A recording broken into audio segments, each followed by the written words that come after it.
The English language can be very tricky, but if you teach the phonics sounds and the syllable rules, it's going to get you 90% of the way there to understanding and decoding for English language and English-based words. But there are some other things that come up that you need to know about so you can teach it to your learners. The first one is the sound for J. This is J, just the J sound. But there is a rule in English-based words. They cannot end in a J. So if you ever see or hear a J at the end of a word, it means you need to do something else. So there is another letter that can step in. The G can also say J.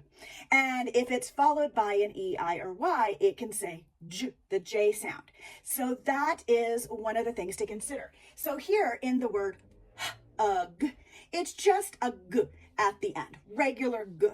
But if we need huge, we need a G followed by its helper E, because if that E wasn't there, it would be hug, but that E tells that G, you need to say the J sound, J.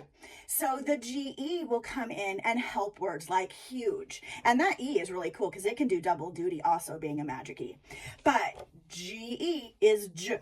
The other thing that might happen is another J sound is DGE. And this has a really important place, but it's like, why is there a D there? That's so weird.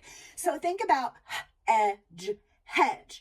So we know we need the GE at the end, just like in the word huge, right? But we want this E to stay saying eh. We don't want it to be a magic E also like it was in the word huge.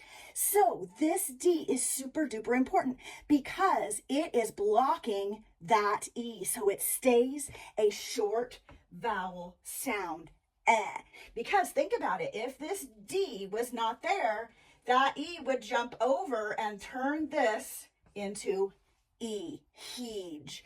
And we don't want to do that. So we don't want it to be a magic E like it was up here. So we need the helper D to block it so that E can stay a short E. So there's three sounds for J. There's the regular J. There is GE, J. And there's the DGE to help.